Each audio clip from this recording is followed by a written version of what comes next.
Welcome to Module 3 of Week 4 for ED 1421.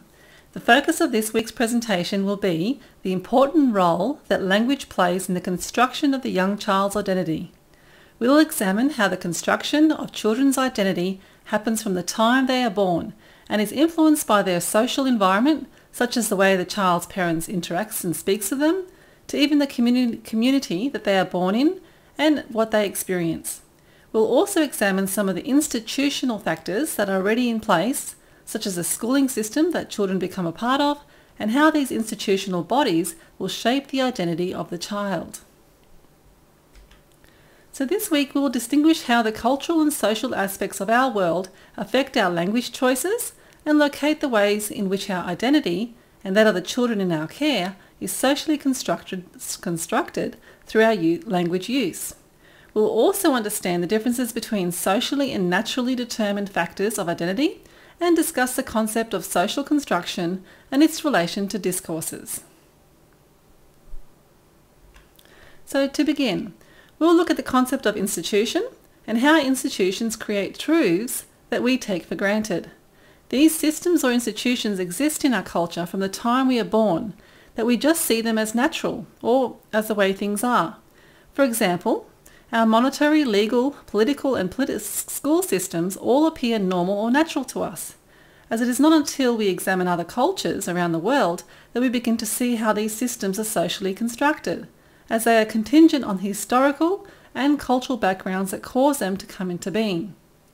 One of the most common institutions that you'll be familiar with, no doubt, many of you have also been a part of, is a schooling system. This system is an institution that has its conventions, norms and the way things are. However, as you're probably no doubt aware, schooling is an institution, and as an institution it is different all around the world, particularly in the notion of what is right and the fact that education is even seen as a right within our society, and in some parts of the world is seen as a privilege. So to understand how institutions shape the way we see the world, it is important to examine how discourses are a major influence in these institutions. What is also essential to know is that discourses are not only constructed at the group level, but also at the national level, where political and legal systems can shape notions of class, ethnicity, gender, sexual orientation, religion, age, regional location, and many more. All of these identities are influenced by national discourses of what it is to belong to these groups or regions.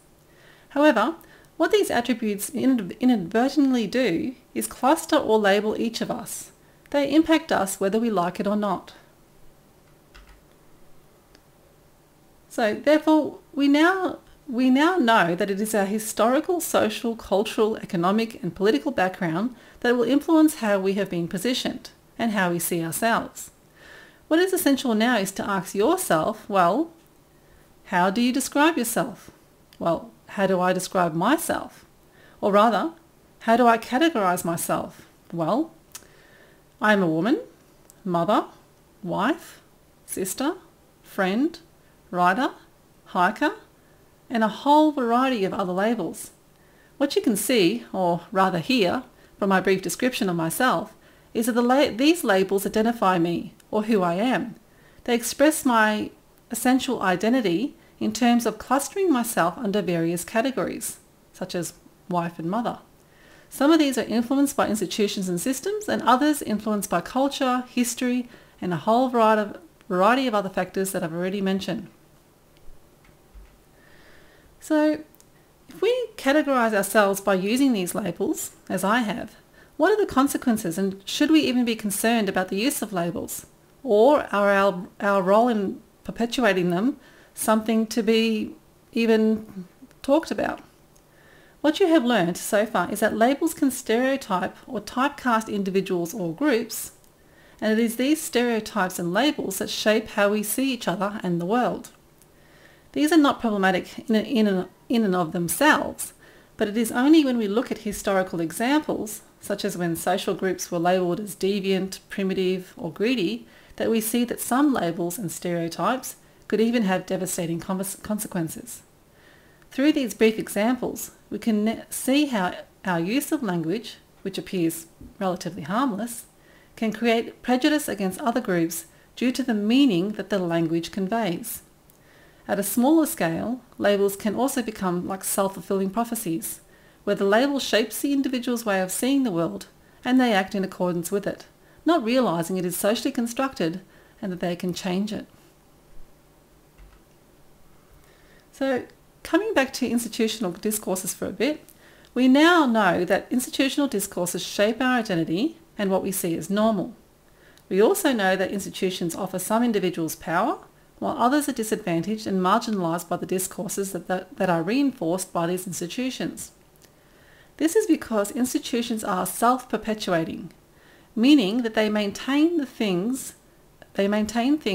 as they are, thus reinforcing what is often referred to as the status quo. Change can only occur when the institution is found wanting or individuals begin to question its foundations, particularly how it does perpetuate inequality or cause some kind of disadvantage. Now to some examples of social construction in Australian history, such as the concept of terra nullius, which was found by the mid-20th century to be not correct, but rather a narrative that was perpetuated by individuals and groups, particularly those in power. The example of terra nullius is a good one because it reveals explicitly how language constructs reality, merely through revealing how the concept was accepted as a truth for decades. In fact, the land of no one was normalised due to the institutionalised structures that maintain the narrative, such as the political and legal system. It was only after the Mabo decision in 1992 that Indigenous identity concerning their place in Australian history had changed, and this has clearly impacted Indigenous Australians' daily life today. Now, another example of how we are socially constructed is the notion of gender. There are debates within linguistics, science and philosophy about whether gender is natural or whether it is socially constructed. Well, we first need to ask, well, what is natural? Well, anything natural is seen to be independent of control by people, meaning that humans cannot influence the behaviour or how it appears, such as being tall or short or having curly or short hair. Whereas socially constructed means that the thing, whatever it is made by people, such as our clothing, recreational activities, and values and beliefs. Where the dispute about gender lies is that some people believe that gender, whether it is being a girl or a boy, is natural, and there are clear natural differences between both sexes, whereas others believe that gender is influenced by ideology, discourse, and a whole variety of other factors. I think there is no doubt that all of these cultural influences shape gender, but it is the degree that is most often disputed. This is something that you'll be asked to think of and write about this week, and on how you see gender and whether you see it as natural or not. To continue with gender, there's a lot of evidence that reveals how our identity, or rather how we see ourselves in the male-female role, is dependent on the institutionalised versions of reality that exist in our culture, such as what it is to be a man or a woman in the 21st century. How we re-represent ourselves is based on what we see in the media, culture, and what we hear in these spheres. So, for example, the media and other institutions certainly plays a role on how we see gender, particularly when you look at female role models such as Britney Spears or Kim Kardashian. Both these females shape how gender is portrayed. I have a few images here of these individuals. So here's Britney Spears, and clearly she represents a notion of what it is to be female or feminine, and an image of Kim Kardashian again, which is a common representation of Kim. And thirdly, Lady Gaga, and this is another one, perhaps quite provocative. I could have chosen several others, but she does have quite a lot of provocative images. And all these females that I've just gone through portray essentially what it is to be a woman in the 21st century, and definitely has all sorts of connotations, regardless of what ideological framework you come from.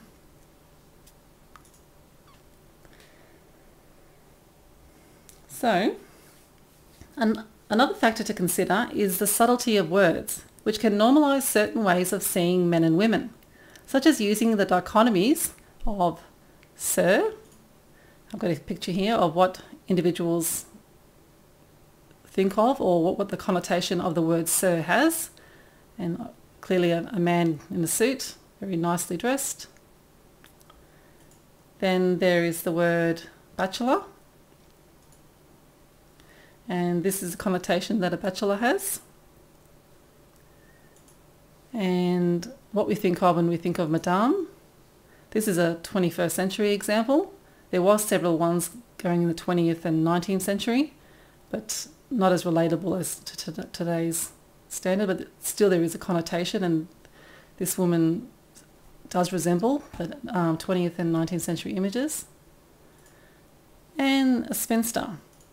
So I could find one from one of Jane Austen's novels that were made into a film, but if you type in the word spinster today in Google, you find that it will go back to the past. But basically why I'm showing these images is because these words are considered to be binary opposites. So the word sir is considered to be an opposite to madame, and bachelor is opposite to spinster because they're considered to be on the opposite ends of the spectrum. So you've got sir, which is a male, madame, which is female, but each of them have different connotations, as you just saw, as does bachelor, which the opposite is considered to be spinster, and they both have, again, opposing connotations. And very different connotations indeed, as you saw from the images. So to summarise, we now know that gender, ethnicity, class, and all those factors are socially constructed, and some identities are privileged, reinforced, and have power, while others are disadvantaged or marginalised. What you will learn as you progress through the module is that the continual inclusion of gendered language normalises gendered roles and makes them appear as natural or normal.